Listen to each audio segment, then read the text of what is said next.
블루이가 아이들 전용이라고 생각했나요? 내가 노래를 조금 불러줄까? 라디디. 나는 내가 더 잘 불러 뭐 노래들은 아무도 몰라. 그러니까 두 번 생각해봐.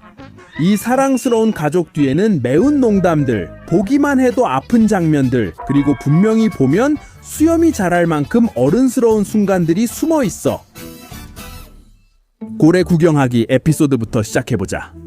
여기서 우리는 밴디트와 칠리가 소파에 늘어져 있는 모습을 볼 수 있어. 그들은 자신들이 정말 피곤하고 딸들과 놀고 싶은 기분도 아니라고 해.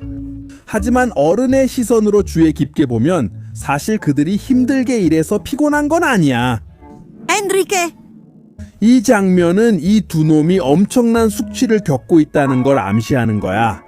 이건 새해 전날 밤에 완전히 만취한 다음의 일이야. 그리고 우리가 얻을 수 있는 가장 큰 단서는 빙고가 칠리에게 밴디시 머핀의 그릴에서 멋진 춤을 췄다고 말하는 거야.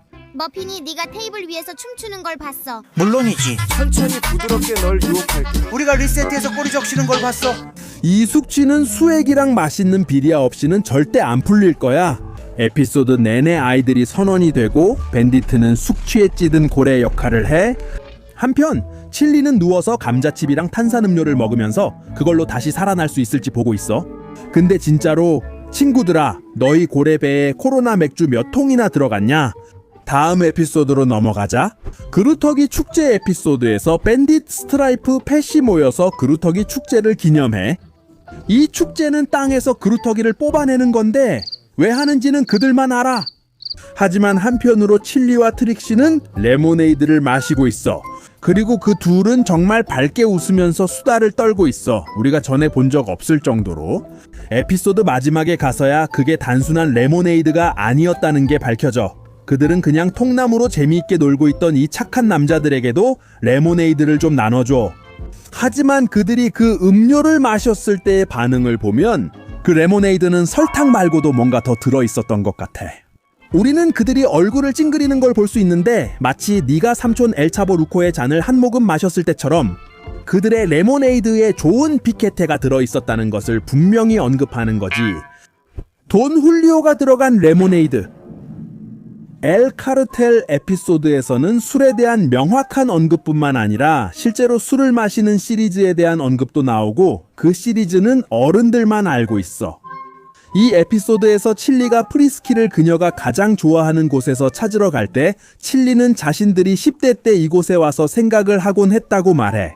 여기가 전망대야. 프리스키랑 나는 10대 때 여기 와서 생각을 했어. 하지만 블루이의 창작자에 따르면 이 장면은 심슨 가족에서 호머가 생각하러 간다고 말하는 장면을 참고한 거야. 그런데 바트가 말하지. 이제 난 어디 가서 진지하게 생각을 좀 해야겠어. 진지하게 술 마시러 가는 거겠지. 그래, 나도 그렇게 생각했어. 그러니까 칠리와 프리스키는 젊었을 때 갈증이 나면 이곳에 왔다는 거지. 하지만 그 갈증은 좋은 갈증이 아니었어.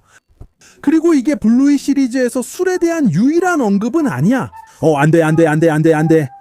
블루이와 빙고가 밴디트와 칠리가 어떻게 만났는지에 대한 연극을 하는 에피소드 쇼에서 우리는 빙고가 칠리, 블루이가 밴디트 역할이라는 걸 알아요. 또 부모님의 드라마 같은 이야기로 농담해요.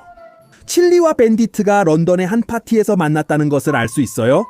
빙고는 여왕과 함께 식사하고 있고 그때 칠리가 우리에게 흥미로운 말을 해요. 저는 여왕이 거기에 있었던 기억이 안 나요. 하지만 밴디트가 대답해요. 전혀요. 이 말은 조롱하는 어조로 해서 그들만 아는 농담이라는 걸 알 수 있게 해줍니다. 분명히 그날 무슨 일이 있었는지 뭘 했는지 기억도 못할 거예요. 아마도 막 이별한 삼촌처럼 취했을 겁니다.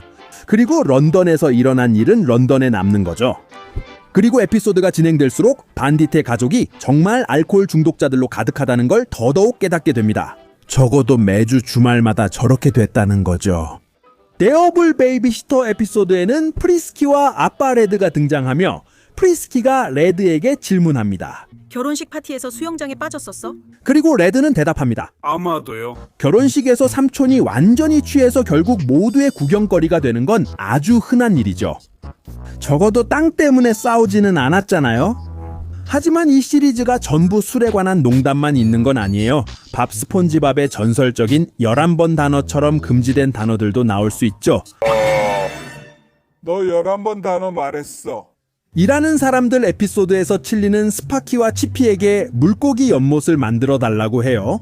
블루이와 빙고는 집 아래에서 그들을 몰래 지켜보지만 칠리가 나타나 아이들이 뭘 하는지 알아보려 해요. 그리고 아이들은 칠리에게 전화 통화하는 소리를 들었고 칠리가 식기세척기가 고장났을 때 썼던 그 단어로 통화 상대를 불렀다고 말해요. 그란데가 누군가에게 전화를 했어요. 그는 식기세척기가 고장 났을 때 엄마가 했던 말을 했어요. 네, 여러분 만화에서도 건설 노동자들이 욕을 하는 장면이 나와요.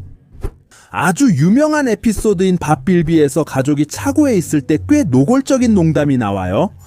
그리고 밴딧이 딸들과 이야기하면서 카메라를 들고 있어요. 그러다가 갑자기 문이 열리고 칠리가 이렇게 말해요. 준비됐어, 밥. 그리고 밴디트는 너무 놀라서 갑자기 사진을 찍어요. 카메라를 특정한 위치에 두고요. 그러니까 무슨 말인지 알겠죠? 이스케이프 에피소드는 가족이 아이들을 나나의 집에 데려다주며 시작해요.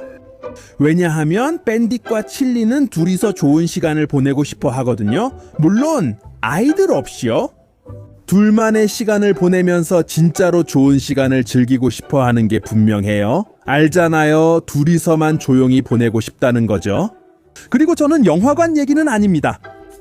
쓰레기통 에피소드에서 블루이가 밴디스에게 자기가 태어나기 전 어디 있었냐고 묻자 밴디스는 대답을 피하며 이렇게 말해요. 내가 태어나기 전엔 어디 있었지? 그럼 다른 질문해. 이건 많은 부모님들이 자녀에게 출생이나 아기가 어떻게 생기는지에 대해 이야기하는 걸 매우 어려워한다는 걸 말하는 거야. 그리고 아니야. 아기는 황새나 산타클로스가 데려오는 게 아니야. 이건 이미 수염이 난 사람들만 이해할 수 있는 거야. 그리고 이게 아기나 부모에 대해 언급되는 유일한 에피소드도 아니야. 블루이만 그런 궁금증을 가진 게 아니거든. 빙고도 아빠와의 밤 에피소드에서 아빠에게 같은 질문을 해. 아빠들은 어떻게 아기를 엄마 뱃속에 넣는 거야? 아기는 어떻게 여자 뱃속에 들어가요? 그리고 밴디스는 뭐라고 대답해야 할지 몰라요. 진짜로 멍하니 먼 곳을 바라봐요. 하지만 이 주제에 대해 가장 자세하게 다루는 에피소드는 아빠 아기 편이에요. 밴딧이 아기를 가지는 모든 과정을 보여주면서 실제로 아기를 가지는 척 연기하고 있어요. 그리고 그는 자신의 마당에서 친구 팻과 함께 이 역할극을 해요. 팻은 산파 역할을 하고 빙고는 갓 태어난 아기 역할을 하죠. 하지만 가장 놀라운 점은 실제 출산 장면을 잘 재현해 팻이 이렇게 말하는 걸 들을 수 있다는 것입니다. 임심이 많이 나오고 있어요. 자, 여러분, 이건 아기들이 태어날 때 소화된 음식물이 함께 나온다는 걸 암시하는 거예요? 맞아요. 평생 몰랐으면 좋았을 정보네요. 엄마 학교에서 블루이는 풍선으로 표현한 7명의 아기를 돌보는 척해요.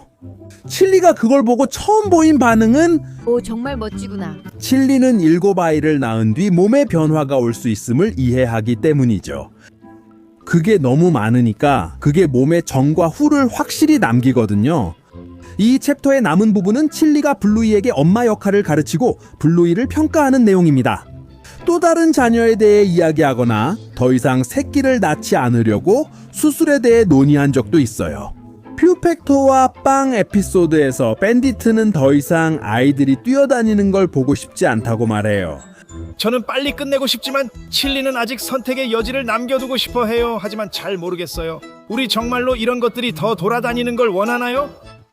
적어도 그렇게 이해하게 만들죠. 왜냐하면 퍼펙토에서 아무도 뛰어다니는 걸 보고 싶지 않다고 아주 분명하게 말했으니까요. 하지만 칠리는 여자아이들의 요람을 볼 때마다 또 한 명의 아이를 갖고 싶다는 생각이나 그런 감정을 느껴요. 하지만 밴디트는 이렇게 말하죠. 그럼 이걸 버릴까? 그러니까 밴디트는 이제 아기들 때문에 완전히 지쳤다는 거죠. 그리고 빠질 수 없는 게 밴디트가 여러 번 급소를 맞아서 고생하는 에피소드들이 있어요. 물론 여자애들은 남자가 급소를 맞으면 얼마나 아픈지 잘 몰라요. 그 고통은 정말 강하고 오래가는 통증이에요. 슬라이드, 갈고리, 어제 태어났어요, 양탄자 섬, 그리고 잠잘 시간 같은 에피소드에서 밴딧이 이런 강한 타격을 받는 장면이 나와요. 그리고 계속되고 있어요. 제 생각엔 그 후로 아이를 못 가질 것 같아요. 그러니까 이제 알겠죠? 블루이는 단순히 아이들을 위한 시리즈가 아니에요. 만약 여러분이 다음 영상에서 보고 싶은 아이들만을 위한 것이 아닌 다른 시리즈를 알고 있다면 댓글로 남겨주세요. 저희가 읽어볼게요.